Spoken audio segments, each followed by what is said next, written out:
Sandali, ma'am. Mr. Ganito, Chair. and I'm addressing lahat kayo. Taga-probinsya po ako. Hindi ninyo pwede akong masumo na paulit-ulit. Pag ginawa ninyo yan, isnabin ko kayo.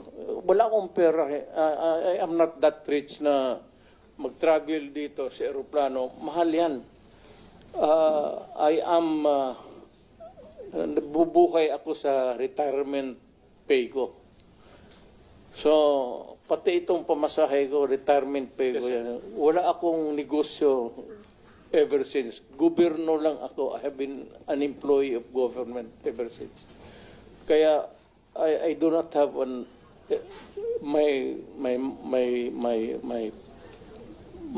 public life is open to everybody. So, magastos masyado, ma'am. Kaya, kung maari lang, tapusin natin ito hanggang bukas. Huwag na tayong umalis dito. Thank you, Mr. President. Salamat kayo, Mr. Yes, Chair. Tapusin talaga natin ito. Tapusin natin ito dito ngayon. Huwag tayong umalis dito hanggang umaga. Umabot man tayo hanggang umaga bukas. Huwag tayong umalis dito, tapusin natin dito. Okay, Mr. President, we are prioritizing the questions directed to you. Sige. Senator Ortiveros. Salamat kayo, Mr. Chair.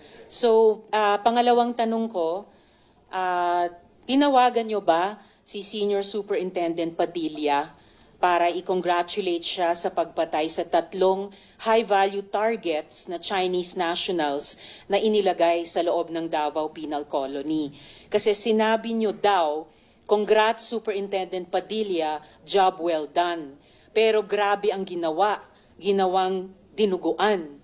Do you confirm this, Mr. Chair? You call Padilla now because he is lying. I do not know him. And I do not have to congratulate these policemen and soldiers. Trabaho ninyo yan. Why do I have to congratulate you? Magtrabaho kayo dyan.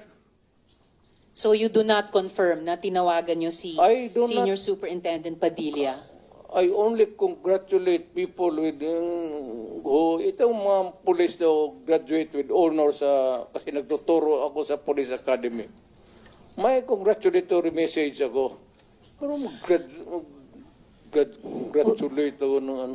Well, Mr. Chair, of course, absolutely hindi naman natin kailangan investigate yung graduating with honors sa academy. Pero yung EJ case sa war on drugs,